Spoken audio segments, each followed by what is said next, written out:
നാം ഒരു ട്രേഡ് എടുത്തു. ഏറ്റവും ആദ്യം ചോദിക്കേണ്ട ചോദ്യം ലാഭത്തിലേക്ക് എങ്ങനെ എത്താം എന്നതാണ്.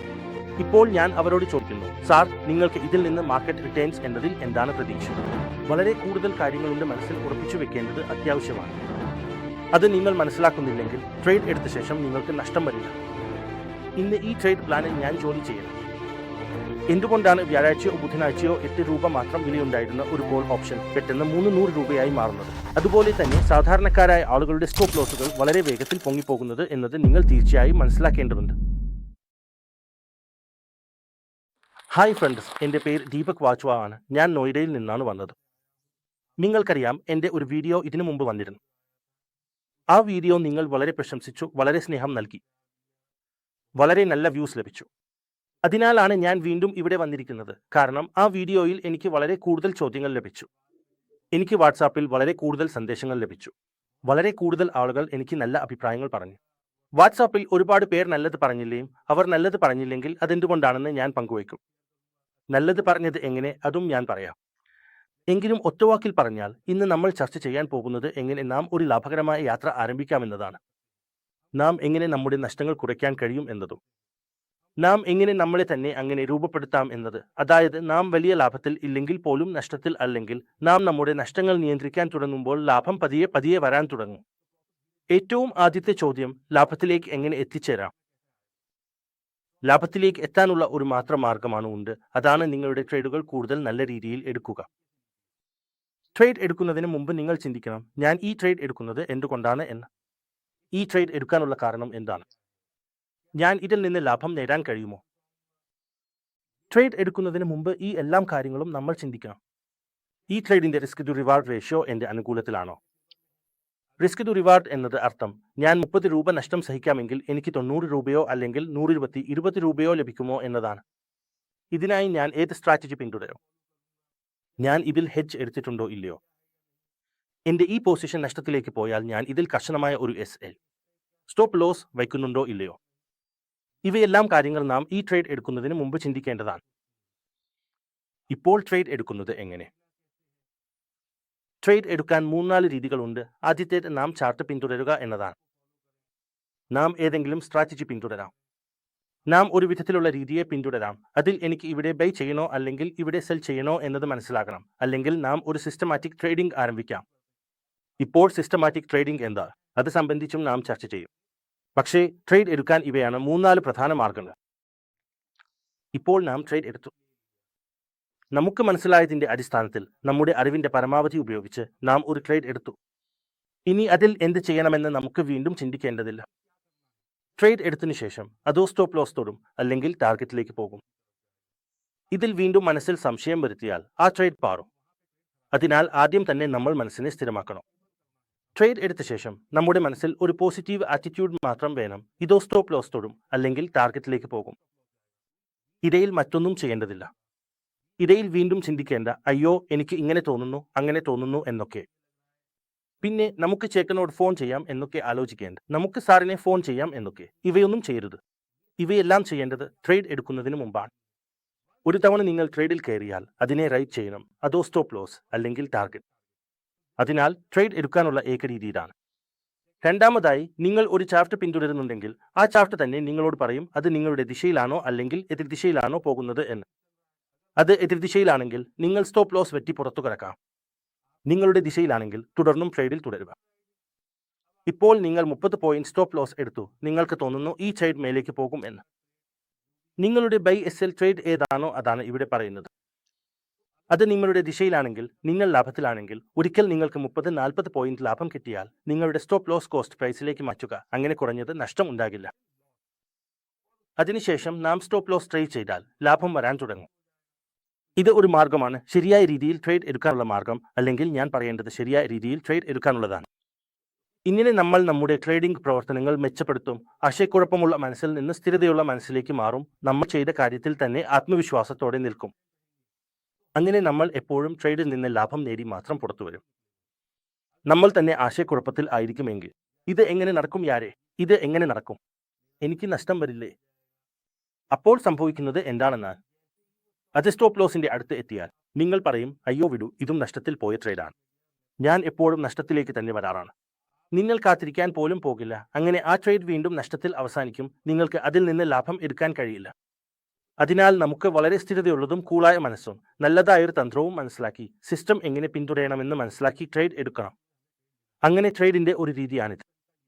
രണ്ടാമതായി, നമുക്ക് ഏതെങ്കിലും ട്രേഡ് എടുക്കണമെങ്കിൽ, എങ്ങനെയായാലും എടുക്കണമെങ്കിൽ, അതിന്റെ പൊസിഷൻ സൈസിംഗ് വളരെ കർശനമായി നിയന്ത്രിച്ചുകൊണ്ടാണ് മുന്നോട്ട് പോകേണ്ടത്. ഉദാഹരണത്തിന്, ഞാൻ 1,00,000 രൂപയുമായി ട്രേഡ് ചെയ്യുകയാണെങ്കിൽ ഒരു ട്രേഡിൽ വെറും 10,000 രൂപ മാത്രമേ നിക്ഷേപിക്കേണ്ടതുള്ളൂ. ആ 10,000 രൂപ നിക്ഷേപിക്കുമ്പോൾ എനിക്ക് എടുക്കേണ്ട പരമാവധി നഷ്ടം 1000 രൂപ മാത്രമായിരിക്കാം. അതിനാൽ എന്റെ മൂലധനത്തിൽ ഒരു ട്രേഡിൽ എനിക്ക് ഉണ്ടാകേണ്ട പരമാവധി നഷ്ടം 1000 രൂപ മാത്രമായിരിക്കാം. അതിനാൽ 1,00,000 രൂപയാണ് എന്റെ മൂലധനം. അതിൽ ഒരു ട്രേഡിൽ എനിക്ക് ഉണ്ടാകുന്ന നഷ്ടം 1000 രൂപയാണ്. അത് അർത്ഥമാക്കുന്നത് ഓരോ ട്രേഡിലും നാം 1% നഷ്ടം മാത്രം സ്വീകരിക്കുകയാണ്. അതിനാൽ നാം ഈ അനുപാതം പിന്തുടരുകയും അതനുസരിച്ച് മുന്നോട്ട് പോവുകയും ചെയ്താൽ നമ്മുടെ നഷ്ടങ്ങൾ കുറവായിരിക്കും, ലാഭം വളരെ കൂടുതലായിരിക്കും. കാരണം നാം 1:2, 1:3 എന്നിങ്ങനെയുള്ള നഷ്ടലാഭ അനുപാതത്തിൽ മുന്നോട്ട് പോകുകയാണ്. രണ്ടാമതായി, എനിക്ക് വളരെ അധികം ചോദ്യങ്ങൾ ലഭിക്കുന്നു. ഞാൻ പറഞ്ഞതുപോലെ കഴിഞ്ഞ വീഡിയോയ്ക്ക് ശേഷം 500-ലധികം സന്ദേശങ്ങൾ വന്നിട്ടുണ്ട്. അതിനാൽ ഞാൻ പലപ്പോഴും ആ ആളുകളോട് ഒരു ചോദ്യം ചോദിക്കാറുണ്ട്. അതിനാൽ അവർ എനിക്ക് കോപം കാണിക്കുന്നു, സർ, നിങ്ങൾ എങ്ങനെയാണിത് പറയുന്നത് എന്ന്. പിന്നീട് ഞാൻ അവരോട് പറയുന്നു, നിങ്ങൾ ഇങ്ങനെ സംസാരിക്കുന്നു, ഞാൻ അങ്ങനെയല്ല. ഉദാഹരണത്തിന്, ഞാൻ എല്ലാവരോടും ചോദിക്കുന്നതാണ്, സഹോദര, നിങ്ങളുടെ മൂലധനം എത്രയാണ് എന്ന്. കാരണം നമുക്ക് സെല്ലിംഗിലേക്ക് പോകണമെങ്കിൽ വലിയ മൂലധനം വേണം, ബൈയിങ്ങിലേക്ക് പോകണമെങ്കിൽ ചെറിയതായിരിക്കണം. നിങ്ങളുടെ കയ്യിൽ ചെറിയ മൂലധനം മാത്രമേയുള്ളൂ, എന്നാൽ നിങ്ങൾ ബൈയിങ് ചെയ്യാൻ ആഗ്രഹിക്കുന്നുവെങ്കിൽ അതിന് ഞാൻ ശരിയായ വ്യക്തിയല്ല. കാരണം ഞാൻ ഒരു സെല്ലറാണ്, അതിനാൽ അതിനായി ഞാൻ നിങ്ങളെ ഗൈഡ് ചെയ്യാൻ കഴിയില്ല. ഓപ്ഷൻ സെല്ലിംഗിന് കൂടുതൽ മൂലധനം ആവശ്യമുണ്ട്. ഇപ്പോൾ ഞാൻ ആളുകളോട് ചോദിക്കുമ്പോൾ നിങ്ങളുടെ മൂലധനം എത്രയാണ് എന്ന്, പൊതുവെ ആളുകളുടെ മറുപടി, സർ, 1,00,000, 2,00,000, 5,00,000 എന്നാണ്. ശരി, അതൊരു നല്ല കാര്യമാണ്, അല്ലേ? 90% ആളുകളുടെ മൂലധനം 1,00,000 മുതൽ 2,00,000 വരെയാണ്. ഇപ്പോൾ ഞാൻ അവരോട് ചോദിക്കുന്നു, സർ, നിങ്ങൾക്ക് മാർക്കറ്റ് റിട്ടേണിൽ നിന്ന് എന്താണ് പ്രതീക്ഷിക്കുന്നത് എന്ന്. അപ്പോൾ ആളുകൾ പറയുന്നു, സർ, 50,000 മുതൽ 1,00,000 രൂപ വരെയെങ്കിലും വരുമാനം ഉണ്ടാകണം. അത് കിട്ടിയാൽ ഞങ്ങൾ വളരെ സന്തോഷവാന്മാരാണ്. ഇപ്പോൾ ഞാൻ അവരോട് പറയുന്നു, സൗഹൃദമേ, ഇതിന് കുറച്ച് റിവേഴ്സ് കാൽക്കുലേഷൻ ചെയ്യൂ. 2,00,000 രൂപയുടെ മൂലധനം ഉണ്ട്. 1,00,000 രൂപ ഒരു മാസം നിങ്ങൾ സമ്പാദിക്കണമെന്ന് ആഗ്രഹിക്കുന്നുവോ? അത് അർത്ഥം ഒരു മാസത്തിൽ 50% റിട്ടേൺസ്, അതായത് ഒരു വർഷത്തിൽ 600% റിട്ടേൺസ് എന്നാണല്ലോ. ബാങ്ക് നമുക്ക് ഒരു വർഷത്തിൽ മൊത്തം 7% മാത്രം തരുന്നു. പക്ഷേ നിങ്ങളുടെ പ്രതീക്ഷ 600% ആണെങ്കിൽ നിങ്ങൾക്ക് നഷ്ടം വരാതെ പുറത്തു വരാൻ കഴിയില്ല. കാരണം ആ അഗ്രഷനിൽ നിങ്ങൾ കളിക്കും, അതോ അത്ര അഗ്രഷനിൽ ട്രേഡ് ചെയ്യും. കാരണം നിങ്ങൾക്ക് 600% റിട്ടേൺ വേണം. അതിനാൽ ഞാൻ ഇതുപോലുള്ള കാര്യങ്ങൾ ചിന്തിക്കാറില്ല. കാരണം എന്റെ സ്വന്തം റിട്ടേൺ 15 മുതൽ 18% വരെയാണ്. ചിലപ്പോഴൊക്കെ മാർക്കറ്റ് നമ്മോട് വളരെ ദയുള്ളതായിരിക്കും. ചില ട്രേഡുകളിൽ മാർക്കറ്റ് നമ്മോട് വളരെ കരുണയുള്ളതാണ്. അങ്ങനെ വന്നാൽ നാം 21% വരെ നേടാൻ കഴിയും. അതിലധികം നമുക്ക് നേടാൻ കഴിയില്ല. നിങ്ങൾ ഏത് വലിയ ട്രേഡറെയോ നല്ല ട്രേഡറെയോ കണ്ടാലും അവന്റെ റിട്ടേൺ സാധാരണയായി 20 മുതൽ 30% വരെ, അതായത് 2 മുതൽ 2.5% വരെ ആയിരിക്കും. ഇപ്പോൾ നമ്മുടെ പ്രതീക്ഷ എന്താണ്? എനിക്ക് സമീപിക്കുന്ന ആളുകൾ ചോദിക്കുന്നത്, സാർ, 50,000 രൂപ സമ്പാദിക്കണം, 1,00,000 രൂപ ക്യാപിറ്റൽ ഉണ്ട്, 50,000 സമ്പാദിക്കണം, 2,00,000 ക്യാപിറ്റൽ ഉണ്ട്. അപ്പോൾ നാം എന്താണ് സംസാരിക്കുന്നത്? 50%, 60% മാസത്തിൽ റിട്ടേൺ ലഭിക്കില്ല. അതിനാൽ നിങ്ങളുടെ പ്രതീക്ഷ കുറയ്ക്കുക. നിങ്ങൾ ഒരു യുക്തിപരമായ പ്രതീക്ഷയിൽ പ്രവർത്തിച്ചാൽ, മാർക്കറ്റിൽ നിന്ന് യുക്തിപരമായ പ്രതീക്ഷ മാത്രം വയ്ക്കുകയാണെങ്കിൽ, മാർക്കറ്റ് നിങ്ങളെ ഫലങ്ങൾ നൽകിക്കൊണ്ടിരിക്കും. പക്ഷേ നാം ചിന്തിക്കുന്നത് 500-600% വാർഷികം കിട്ടും എന്നാണ്. അത് ലഭിക്കാനാവില്ല. അത് സാധ്യവുമല്ല. വളരെ വലിയ ട്രേഡർമാരുടെ പേരുകൾ ഞാൻ പറയാം. ഉദാഹരണത്തിന് മിസ്റ്റർ വാറൻ ബഫറ്റ്. നിങ്ങൾ എല്ലാവരും കേട്ടിട്ടുണ്ടാവും. മിസ്റ്റർ വാറൻ ബഫറ്റിന്റെ കഴിഞ്ഞ പല വർഷങ്ങളിലെ മേഡ് ഏകദേശം 18 മുതൽ 20% വരെയാണ്. അങ്ങനെ വലിയൊരു ട്രേഡറുടെ വരുമാനം 18 മുതൽ 20% വരെയാണെങ്കിൽ നിങ്ങൾക്കും എനിക്കും പോലുള്ളവരൊക്കെ വളരെ ചെറുതായുള്ള ട്രേഡർമാരാണ്. അങ്ങനെ വലിയൊരു റിട്ടേൺ നമ്മൾ എങ്ങനെ പ്രതീക്ഷിക്കാനാകും? അത് സാധ്യമല്ല. അതിനാൽ മാർക്കറ്റിൽ നിന്ന് നമ്മൾ വളരെ കുറഞ്ഞ പ്രതീക്ഷയോടെയാണ് മുന്നോട്ട് പോകേണ്ടത്. 1 മുതൽ 2% വരെയുള്ള റിട്ടേൺ ലഭിക്കും. അതാണ് വളരെ നല്ലൊരു റിട്ടേൺ. കാരണം ഇത്തരത്തിലുള്ള റിട്ടേൺ മാർക്കറ്റിലും മറ്റേതെങ്കിലും ഇടത്തിലും ലഭ്യമല്ല. നിങ്ങൾ കട തുറക്കുന്നു, ഫാക്ടറി തുടങ്ങുന്നു, FD ചെയ്യുന്നു, ഏതെങ്കിലും ഇൻവെസ്റ്റ്മെന്റ് ചെയ്യുന്നു. ഇതാണ് അതിന്റെ അതിരും പരിധിയും. ഇതിൽ കൂടിയുള്ള റിട്ടേൺ എവിടെയും ലഭ്യമല്ല. അതെ, വളരെ നല്ല ലൂക്രേറ്റീവ് ബിസിനസ് നിങ്ങൾക്കുണ്ടെങ്കിൽ അതെനിക്ക് അറിയില്ല. പക്ഷേ ഇതിൽ കൂടിയ ലൂക്രേറ്റീവ് ബിസിനസ് ഉണ്ടെങ്കിൽ അത് തന്നെ ചെയ്യൂ. അപ്പോൾ സ്റ്റോക്ക് മാർക്കറ്റിൽ ഇടപെടേണ്ടതില്ല. കാരണം സ്റ്റോക്ക് മാർക്കറ്റിൽ ഇതിലധികം റിട്ടേൺ പ്രതീക്ഷിക്കുന്നത് തെറ്റാണ്. ഞാൻ ഇത്രയും റിട്ടേൺ ലഭിക്കുന്ന ഒരു ട്രേഡറെയും കണ്ടിട്ടില്ല. ഇനി ഓപ്ഷൻ ബൈയിങ്ങും ഓപ്ഷൻ സെല്ലിംഗും തമ്മിലുള്ള വ്യത്യാസം. ഞാൻ ഒരു ഓപ്ഷൻ സെല്ലറാണ്. ഓപ്ഷൻ സെല്ലിംഗിൽ വലിയ പണം വേണം. വലിയതെന്നാൽ കുറഞ്ഞത് 5, 7, 10, 10, 5, 7, 10 ലക്ഷം, 20 ലക്ഷം, 25 ലക്ഷം അല്ലെങ്കിൽ 1 കോടി രൂപ വരെ. മുകളിലേക്കുള്ള ഒരു പരിധിയും ഇല്ല. ഇതിൽ നമ്മൾ ചെയ്യുന്നത് എന്താണ്? നാം ഓപ്ഷൻ സെല്ലിംഗ് ചെയ്യുന്നത് എന്തുകൊണ്ടാണ്? നാം ഓപ്ഷനുകൾ വിൽക്കുന്നത് കാരണം ഓപ്ഷനിൽ 5 ഘടകങ്ങൾ ഉണ്ട്: ഡെൽറ്റ്, തീറ്റ, ഗാമ, വേഗ ആൻഡ് റോ. അവയിൽ തീറ്റ എന്ന ഘടകം, അതാണ് തീറ്റ ഇങ്ങനെ ഒരു ഘടകമാണ്, അത് ഡിഗേ ചെയ്യപ്പെടുന്ന ഒന്നാണ്. അർത്ഥം, നാം 44,000 ബാങ്ക് നിഫ്റ്റിയുടെ കോൾ ബൈ ചെയ്തോ അല്ലെങ്കിൽ സെൽ ചെയ്തോ, അതിന്റെ ഇന്നത്തെ വില 400 ആണെന്ന് കരുതൂ. അവിടെ തന്നെ മാർക്കറ്റ് 2 ദിവസം നിൽക്കുകയാണെങ്കിൽ ആ 400 വില സ്വാഭാവികമായി 300 കുറയും, മാർക്കറ്റ് എവിടെയും മാറിയില്ലെങ്കിലും. അപ്പോൾ ഈ ഓപ്ഷന്റെ വിലയിൽ കുറയുന്ന ഈ 100 രൂപയെ തന്നെ നാം ഡിഗേ എന്നും തീറ്റ എന്നും വിളിക്കുന്നു. തീറ്റ ഡിഗേ ആകും, അതായത് ഓപ്ഷന്റെ വില കുറയും. ഓപ്ഷനിൽ ഒരു ഇൻട്രിൻസിക് വാല്യൂ ഉണ്ടാകും, ഒരു തീറ്റ വാല്യൂ ഉണ്ടാകും, അതിൽ തീറ്റ എന്നത് ഡിഗേ ആകുന്നതാണ്. ഇത് ഓരോ ദിവസവും 50, 60, 100 രൂപ എന്നിങ്ങനെ ഒരു നിശ്ചിത മൂല്യത്തിൽ കുറയുകയും ചെയ്യുന്നു. അങ്ങനെ ബുധനാഴ്ച നാം ഓപ്ഷൻ വാങ്ങുകയോ വിൽക്കുകയോ ചെയ്താൽ അതിന്റെ വില 400 രൂപയാണെങ്കിൽ, അതേപോലെ മാർക്കറ്റ് 44,000 നിലകൊള്ളുന്നത്, അടുത്ത ബുധനാഴ്ച വന്നാൽ രാവിലെ അതിന്റെ വില 80 രൂപയാകും. അവിടെ 432 നിന്ന് 80 രൂപയിലേക്കുള്ള കുറവ്, അതാണ് തീറ്റ ഡിഗേ എന്നത്. മാർക്കറ്റ് അതേപോലെ 44,000 നിലകൊള്ളുന്നത്, അതേ 44,000 ബുധനാഴ്ച അത് എക്സ്പയർ ചെയ്യുന്നത് എങ്കിൽ ആ 80 രൂപയും 0 അത് അർത്ഥം, അതിൽ ഇൻട്രിൻസിക് വാല്യൂവും തീറ്റ വാല്യൂവും എന്നിങ്ങനെ 2 ഘടകങ്ങളുണ്ട്. തീറ്റ ഡിഗേ ഉണ്ടാകുന്നു, അതുകൊണ്ടാണ് നാം അതിനെ നമ്മുടെ പക്ഷത്തേക്ക് കൊണ്ടുപോകുന്നത്, അതിനാലാണ് നാം ഓപ്ഷനുകൾ വിൽക്കുന്നത്. ഇപ്പോൾ നാം ഏതെങ്കിലും ഓപ്ഷൻ വിൽക്കുകയാണെങ്കിൽ അതിൽ നഷ്ടങ്ങൾ അനന്തമായിരിക്കാം. അതിനാലാണ് നാം അതിനെ ഹെഡ്ജ് ചെയ്ത് മുന്നോട്ട് പോകുന്നത്. ഹെഡ്ജിംഗ് എന്നത് അർത്ഥം, ഞാൻ ഉദാഹരണത്തിന് 41,000 കോളിനെ വിൽക്കുകയും അത് 400 രൂപയ്ക്ക് വിൽക്കുകയും ചെയ്താൽ, ഞാൻ 41, 400, 500, 600 എന്നിങ്ങനെ എത്രത്തോളം എന്റെ റിസ്ക് അപ്പറ്റൈറ്റ് ഉണ്ടോ അതനുസരിച്ച് റിസ്ക് കണക്കാക്കി ഞാൻ ഇതിൽ ഹെഡ്ജ് എടുക്കും. ഞാൻ ഹെഡ്ജ് എടുത്തത് മുതൽ എനിക്ക് അറിയാം, ഇനി മാർക്കറ്റ് എവിടേക്കും പോയാലും, എത്രയെങ്കിലും മുകളിലേക്ക് പോയാലും എന്റെ നഷ്ടം ഇന്നത്തെ ദിവസം തന്നെ ഫിക്സ് ആയി. ഇതിനെ തന്നെയാണ് നാം ഹെഡ്ജ് എന്ന് വിളിക്കുന്നത്. ഇതിൽ എന്താണ് സംഭവിക്കുന്നത്? ഉദാഹരണത്തിന്, നമുക്ക് വലിയ പണത്തോടെ ട്രേഡിംഗ് ചെയ്യേണ്ടി വരും എന്ന് കരുതൂ.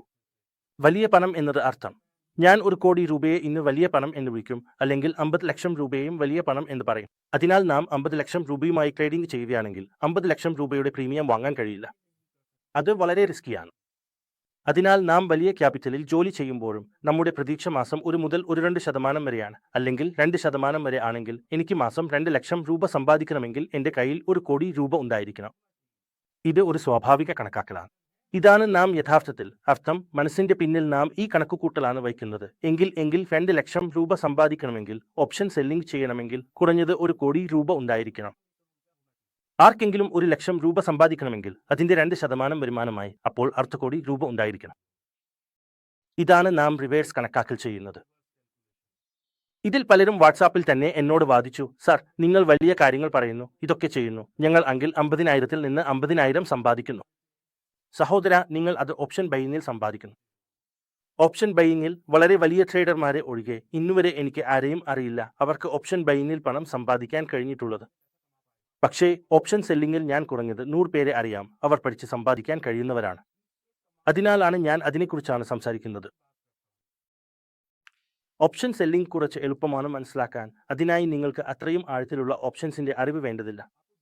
പക്ഷേ നിങ്ങൾ ഒരു ഓപ്ഷൻ വാങ്ങുമ്പോൾ ബ്രേക്ക്ഔട്ട്സിന്റെ വളരെ ആഴത്തിലുള്ള അറിവ് നിങ്ങൾക്ക് ഉണ്ടായിരിക്കണം. നിങ്ങൾക്ക് മൊമെന്റം, പ്രൈസ് ആക്ഷൻ എന്നിവയുടെ വളരെ ആഴത്തിലുള്ള അറിവ് ഉണ്ടായിരിക്കണം. അതിന്റെ അറിവ് വേണം. പക്ഷേ ഓപ്ഷൻ സെല്ലിംഗിനായി നാം വെറും ഒരു ഓപ്ഷന്റെ പേര് മാത്രമാണ് ഉണ്ടാക്കുന്നത്. നാം സെൽ ചെയ്യുന്നു, അതിനുശേഷം കാത്തിരിക്കുന്നു, കാരണം തീറ്റ ഡിഗേ തുടരുമല്ലോ. ആ തീറ്റ ഡിഗേ ആരംഭിക്കുമ്പോൾ നമ്മുടെ അനുകൂലമായി പൊസിഷൻ മാറുന്നു. അത് നാം പതിയെ മുഴുവൻ ആഴ്ചയും മാനേജ് ചെയ്യുന്നു.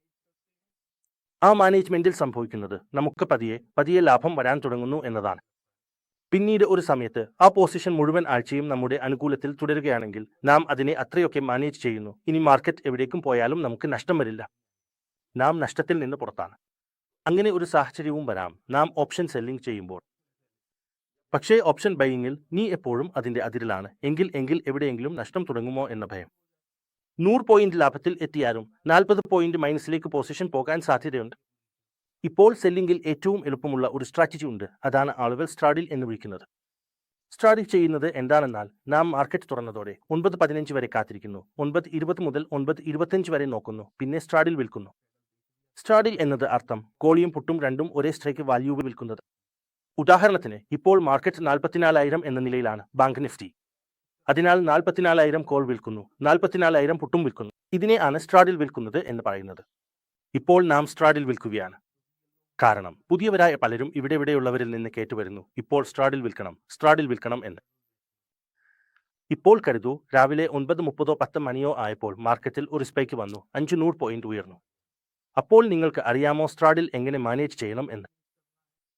സ്ട്രാഡിലിന്റെ ഹെഡ്ജ് എത്ര ദൂരം എടുക്കാം? സ്ട്രാഡിൽ എങ്ങനെ മാനേജ് ചെയ്യുന്നു? എത്ര ക്യാപിറ്റലിൽ സ്ട്രാഡിൽ നിർമ്മിക്കാം? അതിനാലാണ് എല്ലാവർക്കും നഷ്ടം സംഭവിക്കുന്നത്, കാരണം അറിവ് അപൂർണമാണ്. അതിനാൽ സ്ട്രാഡിൽ വിൽക്കുന്നത് വളരെ എളുപ്പമാണ്, പക്ഷേ സ്ട്രാഡിൽ മാനേജ് ചെയ്യുന്നത് അത്രയേറെ ബുദ്ധിമുട്ടാണ്. വളരെ 100-ൽ 5 തവണ സ്ട്രാഡിൽ നിങ്ങളുടെ അനുകൂലത്തിലായേക്കാം. ചിലപ്പോഴൊക്കെ അങ്ങനെ സംഭവിക്കാറുണ്ട്. നിങ്ങൾ രാവിലെ 9:20 മണിക്ക് സ്ട്രാഡിൽ വിൽക്കുകയും 3:30 മണിക്ക് നോക്കുമ്പോൾ അത് നിങ്ങൾക്ക് 50 പോയിന്റ് ലാഭം നൽകുകയും ചെയ്യുന്നു. അപ്പോൾ നിങ്ങൾക്ക് തോന്നും, അയ്യോ, ഞാൻ ട്രേഡിംഗ് പഠിച്ചു, ഞാൻ ട്രേഡർ ആയി. പക്ഷേ അത് നിങ്ങൾക്ക് 10 തവണ ലാഭം തരാമെങ്കിലും 11ാം തവണ എല്ലാം തിരികെ എടുത്തു പോകും. അതിനാലാണ് ഞാൻ പറയുന്നത്, നിങ്ങൾ ട്രേഡ് എടുക്കുന്നതിന് മുമ്പ് വളരെ കാര്യങ്ങൾ ഹോംവർക്ക് ചെയ്യണം. വളരെ കാര്യങ്ങൾ ഉണ്ട് മനസ്സിലാക്കേണ്ടത്, വളരെ കാര്യങ്ങൾ ഉണ്ട് മനസ്സിൽ ഉറപ്പിക്കാൻ അത്യാവശ്യമാണ്. അത് നിങ്ങൾ മനസ്സിലാക്കുന്നില്ലെങ്കിൽ ട്രേഡ് എടുത്ത ശേഷം നിങ്ങൾ ലോസിലാകും.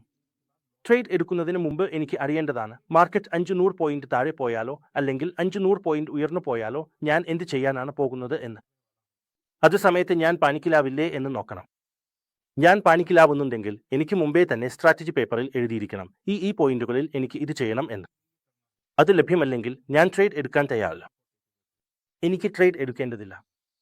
പേർ ഈ തെറ്റുകളാണ് ചെയ്യുന്നത്. ആർക്കോ യൂട്യൂബിൽ കണ്ടു സ്ട്രാഡിൽ വഴി വലിയ പണം ഉണ്ടെന്ന്.